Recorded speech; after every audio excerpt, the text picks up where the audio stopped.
कैसे हैं आप सब। आई होप आप सब बढ़िया हैं। जय जोहार संगवारी हो। आज से हम अपनी शुरुआत कर रहे हैं मेंस प्रिपरेशन की, जिसमें हमने पहला सब्जेक्ट रखा है पेपर 6 पार्ट 1 का फिलॉसफी।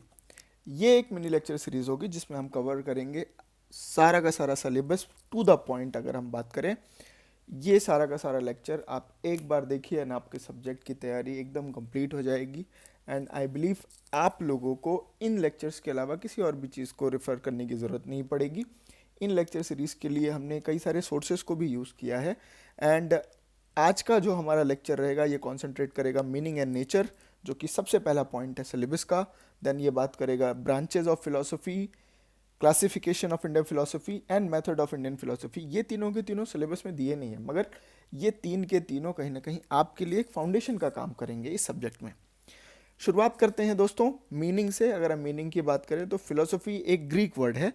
इस ग्रीक वर्ड का दो भागों में इसको बांटा जा सकता है। एक है फिलो, दूसरा है सोफिया।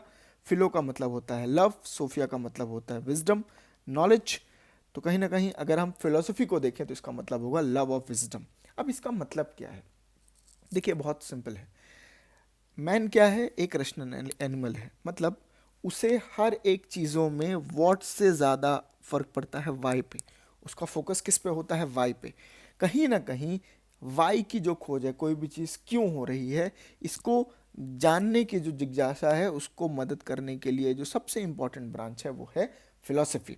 कहीं ना कहीं हम जो सोच रहे हैं, हम क्यों सोच रहे हैं, क्या सोच रहे हैं, क्या हमें सही सोच रहे हैं, नहीं सोच रहे हैं, ये सारे क्वेश्चंस का आंसर फिलॉसफी में हमें मिलता है।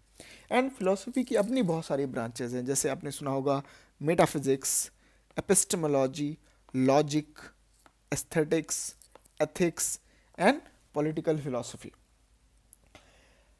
अगर हम बात करें नेचर की तो कहीं ना कहीं इसके नेचर को चार भागों में जा सकता है। जैसे पहला, कि आखिर ये डील क्या कर रहा है, ये किसके बारे में बात करता है। दूसरा, इसका अपना मेथड है क्या, क्या ये साइंस बेस्ड है, क्या ये हाइपोथेसिस बेस्ड है। तीसरा, इसका पर्पस क्या है। एंड चौथा, क्या ये जनरल है या ये बहुत ही स्पेसिफिक है। अगर हम नेचर की बात करें एंड हम पहली बात करें कि इसका पूरा का पूरा जो कवरेज होता है, that is it talks about knowledge. Then it tries to tell कि इस ज्ञान के बेसिस पे आपको कैसे जीना चाहिए। जैसे कि आपने करेक्ट वे ऑफ लिविंग में सुना होगा, आपने सुना होगा कर्मयोग। देन योग दर्शन जो आपकी बात करता है, ये सारे के सारे कहीं ना कहीं आपको समझाने की कोशिश करते हैं what is the correct way of living. Then what are the correct principles of logic. मतलब ये जो आप जो भी चीज़ें समझने की कोशिश कर रहे हैं, क्या आप सही हाइपोथेसिस ले रहे हैं। देन इसके बाद ये बात करता है, ये समझने की कोशिश करता है सत्य को, उसका नेचर क्या है, उसके कॉजेस क्या हैं, उसके प्रिंसिपल्स क्या हैं। जैसे कि मैंने कहा कि कोई भी चीज़ अगर ये समझेगा एंड इसका अपना एम्पिरिकल मेथड है, देन ये समझने की कोशिश करता है जो कि साइंस के बियॉन्ड है, which is beyond science. It tries to understand reality, knowledge and goodness. And then finally जो सबसे इम्पॉर्टेंट है कि ये इस दुनिया में, इस वर्ल्डी ऑब्जेक्ट में रहने वाली जो सबसे फंडामेंटल चीज़ें हैं, चाहे वो हमारा मस्तिष्क हो, चाहे वो मैटर हो, चाहे रीजन करने की ताकत हो, प्रूफ हो, ट्रूथ हो, ये सारी की सारी चीज़ों को ये समझने की कोशिश करता है। अब अगर हम ब्रांचेस की ओर गौर करें कि आखिर फिलॉसफी अपने आप में सब्जेक्ट है क्या, या इसके ब्रांचेस क्या हैं, या इसको समझते कैसे हैं, तो कहीं ना कहीं ये जो बातें हैं सारा का सारा इन चार फंडामेंटल क्वेश्चन से आते हैं। Is the world such that we can do about it. क्या ये दुनिया ऐसी है जैसी हमें दिखती है, या हम इसके बारे में क्या कर सकते हैं। बिकॉज कहीं ना कहीं माइंड बहुत सारी स्पीशीज़ को मिला है, लेकिन रीजन करने की जो ताकत है, तार्किक जो शक्ति है, वो सिर्फ और सिर्फ ह्यूमंस के पास है। अगर ह्यूमंस को ये ताकत मिली है तो हमें इस ताकत को यूज़ करके करना क्या है। भैया ये जो शक्ति है, ये जो बॉडी बना रहे हैं, ये जो नॉलेज हम इकट्ठा कर रहे हैं, इसका पर्पस क्या है। दूसरा, हम जो नॉलेज ले रहे हैं उस पर हमें कितना भरोसा करना है। इसका सिंपल एग्जांपल आप देखिए कि हम जब पहले साइंटिफिक डिस्कवरी हुई थी, न्यूटन जी का बहुत नाम चलता था कि न्यूटन के लॉज ऑफ मोशन एकदम जनरलिस्ट हैं, मतलब कहीं भी आप अप्लाई कर सकते हो। देन न्यूटन जी के लगभग 300 वर्ष बाद आते हैं मिस्टर अल्बर्ट आइंस्टाइन।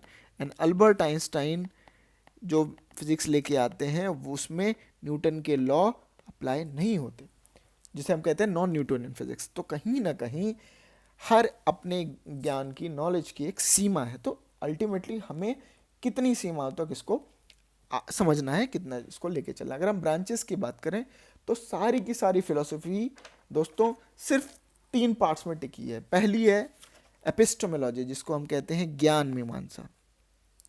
दूसरी है मेटाफिजिक्स, जिसको हम कहते हैं तत्व मीमांसा। एंड देन आती है एक्सियोलॉजी, जो कि है मूल्य मीमांसा। अगर हम एपिस्टेमोलॉजी की बात करें तो ये कहीं ना कहीं नॉलेज की बात करता है, चाहे वो फिलोसॉफिकल ट्रूथ हो, सच झूठ, वैलिडिटी, लिमिट्स, नेचर, एंड कौन है जो जानता है एंड कौन है जिसे जानना है।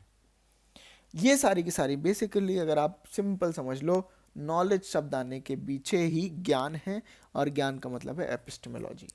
देन दूसरी बात आती है मेटाफिजिक्स, तत्व मीमांसा। कहीं ना कहीं ये सच को समझने की कोशिश करता है। समझिएगा, ये जो मैंने बोर्ड में लिखा है, अगर ये चीज़ें आप अपने आंसर्स में लेके आते हैं तो आपके मार्क्स कहीं ना कहीं बढ़ जाएंगे। तो ये मेटाफिजिक्स जो बात करता है, ये 3 चीज़ों के सच को समझने की कोशिश करता है। एक वर्ल्ड, दूसरा सेल्फ, और तीसरा गॉड। इसी के अंदर फिर बहुत सारी चीज़ें आ जाती हैं, जैसे philosophy of the self, cosmogony, cosmology, ontology, ये सारे के सारे मेटाफिजिक्स के पार्ट हैं। तीसरा जो कि सबसे इंपॉर्टेंट है, which is talking about axiology, जो कि मूल्यों की बात करता है। एंड कहीं ना कहीं अगर हम मूल्यों की बात करें तो ये अपने आप में 3 और डिवीजन है इसके, जैसे एथिक्स, जो कि सच झूठ, गलत सही, इन सारी के बीच में भेद करने के लिए हमें मदद करता है। Then aesthetics, which is human के कर्तव्यों की या ड्यूटी की बात करता है। देन लॉजिक आता है, जो कि जजमेंट, हाइपोथेसिस, इन सबको टेस्ट करने की बात करता है। तो कहीं ना कहीं जो सारी की सारी फिलॉसफी है, ये या तो ज्ञान, या तो तत्व, या तो मूल्यों के आधार पर समझी जा सकती है। अगर हम इंडियन फिलोसफी की बात करें तो उसे हम 4 फेजेस में बांटते हैं, जैसे कि आपने पहले ये इसको एंशिएंट हिस्ट्री में पढ़ रखा होगा। वैदिक पीरियड, देन आता है एपिक पीरियड, देन आता है सूत्र पीरियड, देन आता है स्कॉलिस्टिक पीरियड। अब इसमें टाइम डिवीजन ऐसा है कि वैदिक पीरियड जब पहली बार बना तो इसमें वेदास पहले, जो कि आपको पता होगा ऋग्वेद का फॉर्मेशन हुआ, तब कहीं ना कहीं आइडियलिज्म जन्म ले रहा था भारत में। ज़्यादा इसमें एडवांसमेंट नहीं होता, फिलोसफी उस आज के रूप में नहीं आती है, लेकिन कहीं ना कहीं इसमें जन्म लेना शुरू करती है। एंड देन इसके बाद आते हैं बहुत सारे उपनिषद। एंड ये जो फेज़ है, जो एपिक फेज़ है, कहीं ना कहीं इसमें फिलॉसफी को समझने के लिए एक सबसे इम्पॉर्टेंट आइडिया आता है, विच इज़ ह्यूमन और गॉड के बीच का रिलेशन क्या है। गॉड एक परम शक्ति है, या जो हम पुरुष प्रकृति, ये जो सारी चीज़ों की बात करते हैं, बुद्धिज़्म, शैविज़्म, वैष्णविज़्म, जैनिज़्म, इन सब का जो जन्म है वो एपिक फेज में होता है। देन उसके बाद आती है सूत्र फेज। सूत्र फेज में कहीं ना कहीं इन चीज़ों का, ये जो हमने वैदिक पीरियड और एपिक पीरियड में हम जो चीज़ें लेके आते हैं, वो कहीं ना कहीं अपने आप में एक मैच्योरिटी की ओर चली जाती हैं, और अब चीज़ें कहीं ना कहीं कमेंट्रीज के फॉर्म में आने लगती हैं, लोग उसके बारे में बात करने लगते हैं। और आने वाले समय में जब लोग उसके बारे में बात करते हैं तो इन लोगों में कौन कौन आते हैं, जैसे कुमारिला आते हैं, शंकर आते हैं, रामानुज आते हैं, श्रीधर आते हैं, माधव आते हैं, वकासपति आते हैं, उदयन जयंत, ये सारे लोग आते हैं। और ये सब आपस में शुरू करते हैं डिबेट, जिसको हम कहते हैं पॉलिनिक्स। पॉलिनिक्स की शुरुआत होती है। तो कल मतलब आने वाले जो समय में ये जो डिफरेंट बॉडी ऑफ नॉलेजेस थी, ये सारी की सारी एसिमुलेट होने लगती हैं। एंड तब जन्म होता है स्कूल ऑफ इंडियन फिलोसफीज का। इसी के बेसिस पे, या जो हम इन पूरे चारों फेजेस के बेसिस पे जो हमने बात किया, वैदिक, एपिक, सूत्र, स्कॉलिस्टिक पीरियड, इन सभी के बेसिस पे इंडियन फिलोसफीज को हमने 2 भागों में बांटा है। बहुत सिंपल है। पहला है ऑर्थोडॉक्स, ऑर्थोडॉक्स जो कि जिसको और नाम यानी हिंदू स्कूल ऑफ फिलोसफी के नाम से जानते हैं।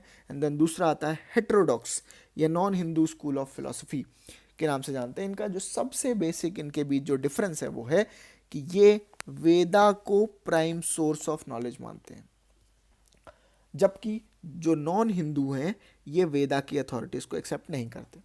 अगर हम बात करें वेदास की अथॉरिटी को एक्सेप्ट नहीं करने वालों की, तो सबसे फेमस नाम है चारवाक। दोस्तों इनके बारे में हम आने वाले लेक्चर्स में बहुत डिटेल में पढ़ेंगे।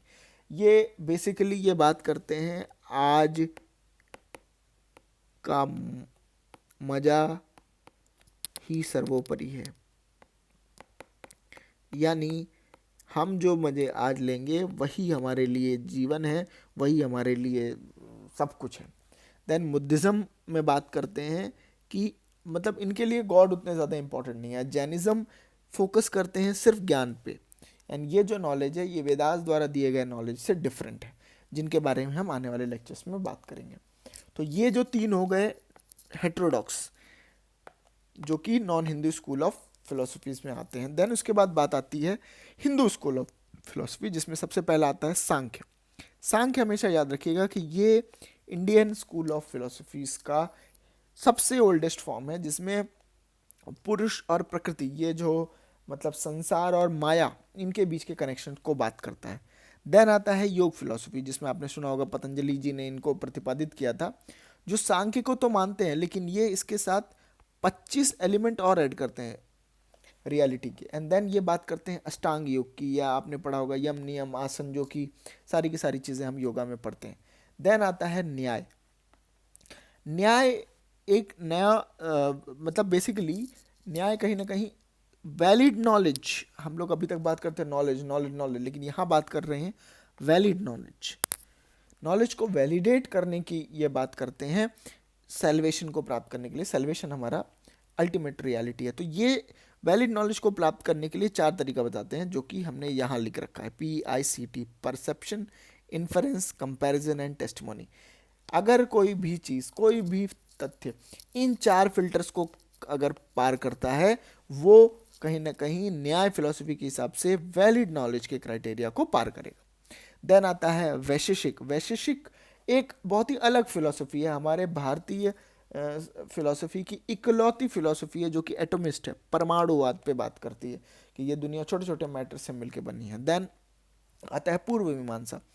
ये बात करते हैं कि वेदास एज इज एक्सेप्ट नहीं किए जाते, ये नहीं किया जा सकते आज के परिवेश में, तो इसीलिए आप वेदास को इंटरप्रेट करिए और उनकी अथॉरिटीज़ को इस्टेब्लिश करिए। देन आखिरी में आते हैं वेदांत। वेदांत हम जिनको और किसी नाम से भी जानते हैं, इनको कहते हैं उपनिषद। ये कहीं ना कहीं वेदों के अंत, या जो आखिरी वेद है, वेदांत के आखिरी भाग के नाम से जाने जाते हैं। इसमें भी कई सारे डिवीजन है, अद्वैतवाद, विशिष्ट अद्वैतवाद, द्वैतवाद, द्वैत अद्वैत, शुद्ध अद्वैत, एंड देन अचिंत्य भेद अभेद। ये सारी जो स्कूल ऑफ थॉट्स हैं, इनके बारे में हम आगे आने वाले लेक्चर्स में डिटेल में पढ़ेंगे। बेसिक जो डिफरेंस आपको समझना है ये क्या है कि Hindu school of philosophy Vedas को अपना प्राइम सोर्स ऑफ नॉलेज मानते हैं, जबकि हेट्रोडॉक्स या non Hindu school of philosophy Vedas की अथॉरिटी को एक्सेप्ट नहीं करते हैं। अब इसके बाद अगर हम बात करें कोई भी चीज़ है, मतलब इंडियन फिलोसफी की अगर हम बात करें, तो वो सिंपल इन चारों पैरामीटर्स में एक साथ मापी जाती है। कौन कौन से पैरामीटर है? पहला हो गया मेटाफिजिक्स, जिसको हम कहते हैं तत्व मीमांसा। देन एथिक्स, यानी मूल्यों में क्या क्या सही है क्या गलत। लॉजिक, यानी रीजनिंग करने की power. And then epistemology, which is ज्ञान मीमांसा। इंडियन फिलोसफी और वेस्टर्न फिलोसफी में सबसे बड़ा अंतर यह है कि अगर कोई भी स्कूल ऑफ थॉट है, वो इन चारों पैरामीटर्स पे अपनी राय देगी। अब लेकिन वेस्ट में, मतलब जो वेस्टर्न फिलोसफी है, वो हो सकता है सिर्फ मेटाफिजिक्स के बारे में बात करे, एथिक्स के बारे में बात करे, लॉजिक के बारे में बात करे, या एपिस्टेमोलॉजी के बारे में। मतलब ज़रूरी नहीं है कि ये चार के चारों क्राइटेरियाज को ये फुलफिल करे। तो इसी बेसिस पे अगर हम इंडियन फिलोसफी को मतलब रीजनिंग के बेसिस पे अगर हम बांटें, तो इसके 3 भाग हो सकते हैं। अगर हम मेथड्स की बात करें, इनको समझने का जो मेथड है, पहला है एम्पिरिलिसिज्म। एम्पिरिलिसिज्म का मतलब है कि experience is the only source of knowledge. ये कीवर्ड्स आप लोग ज़रूर अपने आंसर शीट्स में मेंशन करिएगा कि एम्पिरिसिज्म का मतलब है कि experience is the only source of knowledge. अगर आपको कोई चीज़ दिखाई ही नहीं दे रही, जिसको आप एक्सपीरियंस ही नहीं कर पा रहे, वो चीज़ एग्जिस्ट ही नहीं करती। और एम्पेरिलिज्म में सिर्फ एक स्कूल ऑफ फिलोसफी आता है, दैट इज चारवाक। तो अब भाई जो चीज़ आप एक्सपीरियंस नहीं कर सकते उसमें कौन है? गॉड है, आत्मा है, रीबर्थ है, हेल और हेवन है, ये सारी की सारी चीज़ें चारवाक नहीं मानता। तो याद रखिएगा ये हमेशा एक्सेप्शन में आने वाली स्कूल ऑफ थॉट है। देन उसके बाद बात आती है रैशनलिज्म, मतलब इनके लिए रैशनलिस्ट यानी ये इम्पेरियलिज्म से थोड़े से फ्लेक्सिबल है, यानी कि हो सकता है कि जो चीज़ें आपको सीधे नहीं दिख रही बट आप अगर उससे इन्फर्ड कर रहे हैं तो भी उसको ये मान लेंगे। जैसे कि स्मोक फॉर फायर, यानी कहीं भी अगर धुआं उठ रहा है तो आग लगी होगी। ये जो लगी होगी है ये हमने कहीं ना कहीं इन्फर किया, वहाँ पे फायर है नहीं है हमने जाके देखा नहीं, मगर हमने इसको इन्फर किया। इस स्कूल ऑफ फिलोसफी में हमारे में आते हैं न्याय, वैशेषिक, सांख्य, योग और बुद्धिज्म। याद रखिएगा बुद्धिज्म भी इन्फरेंस में बिलीव करता है, बुद्धिज्म भी इन्फरेंस में बिलीव करता है। एंड देन उसके बाद बात आती है अथॉरिटेरियन, नाम से ही लग रहा है अथॉरिटी। अथॉरिटी किसकी? अथॉरिटी किसकी? सुपर सेंसरिस की। मतलब ये कहने की बात करता है कि परसेप्शन और इन्फरेंस, जहाँ पे ये जो बात कर रहे हैं परसेप्शन और इन्फरेंस की, जिसमें रैशनलिज्म ने बात किया, ये इम्पेरिकल वर्ल्ड को समझने के लिए तो आसान है, मतलब आज की दुनिया को देखने के लिए तो ठीक है कि भाई आप या तो परसेप्ट कर लो या तो इन्फर कर लो, लेकिन कुछ ऐसी ट्रांसीडेंटल रियलिटीज़ हैं जिनको समझने के लिए आपको सुप्रा सेंसुअस यानी सुपर नेचुरल पावर जैसी कुछ ताकत होनी पड़ेगी। यानी ये ओपन है परसेप्शन और इन्फरेंस के बियॉन्ड जाने के लिए, यानी ये और दूसरे प्रमाणों के लिए भी ओपन है। और ये कहीं ना कहीं अगर हम बात करें, तीन स्कूल ऑफ थॉट हैं जो कि अथॉरिटेरियन पे बात करती हैं। एक तो वेदांत हो गया, दूसरा हो गया पूर्व मीमांसा, एंड देन जैनिज्म। याद रखिएगा जैनिज्म अथॉरिटेरियनिज्म को मानता है। तो अब हम दोबारा एक बार जल्दी से रिवाइज कर लेते हैं। हमने पढ़ा meaning basically love of wisdom, एक ग्रीक वर्ड है, ह्यूमन एक रेशनल एनिमल है, तो कहीं ना कहीं उसको डिज़ायर रहती है चीज़ों को समझने के लिए, तो वो ये कहीं ना कहीं हेल्प कौन करता है? फिलोसफी। देन हमने नेचर पढ़ा कि इसका पर्पस क्या है, ये क्या इन्वेस्टिगेट करता है, ये क्या पढ़ने की कोशिश करता है, एंड देन इसका अप्लीकेबिलिटी कितनी ज़्यादा है। याद रखिएगा ये अप्लीकेबिलिटी की कितनी ज़्यादा है, ये आज की फंडामेंटल से लेकर के ट्रांसेंडेंटल चीज़ों को भी ये डील करता है। देन हमने बात की ब्रांचेस की, जिसमें हमने ज्ञान मीमांसा, तत्व मीमांसा या मूल मीमांसा की बात की, epistemology, metaphysics and axiology.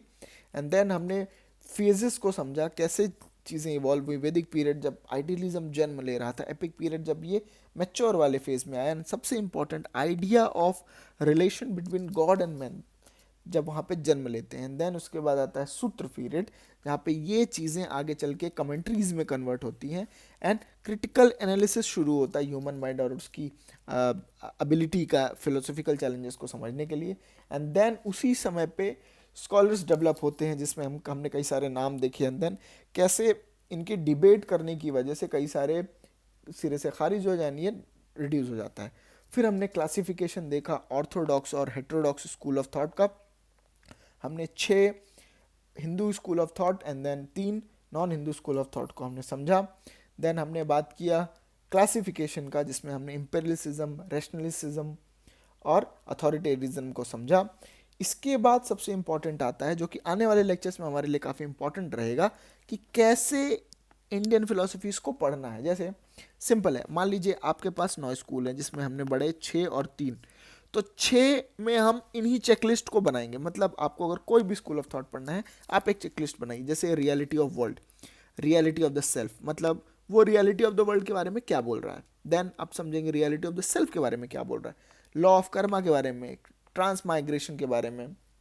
Then ultimate optimism, या जीवन में दुख का कारण सुख का कारण, ये जो चीज़ें आती हैं, माया का असर या बॉन्डेज आप जो फील करते हैं वो क्या है, मुक्ति या क्या कहेंगे इसको, सेल्वेशन, ये सारी चीज़ों के बारे में क्या बात करता है, लिबरेशन के और क्या तरीके होते हैं, प्रमाण क्या है, एंड देन पुरुषार्थ, जो कि हम 4 जो हम पुरुषार्थ पढ़ते हैं उनके बारे में क्या बोलता है। तो सिंपल है आपके लिए, ये है मान लीजिए 9 चेकलिस्ट, 9 चेकलिस्ट इन सभी में अप्लाई कर रहे हैं। तो आने वाली जो भी हम स्कूल ऑफ थॉट पढ़ेंगे, अगर हम ये 9 पॉइंट्स पे क्लियर हैं कि वो इन 9 चीज़ों के बारे में क्या बोल रहा है, तो आपकी वो स्कूल ऑफ थॉट प्रिपेयर्ड है।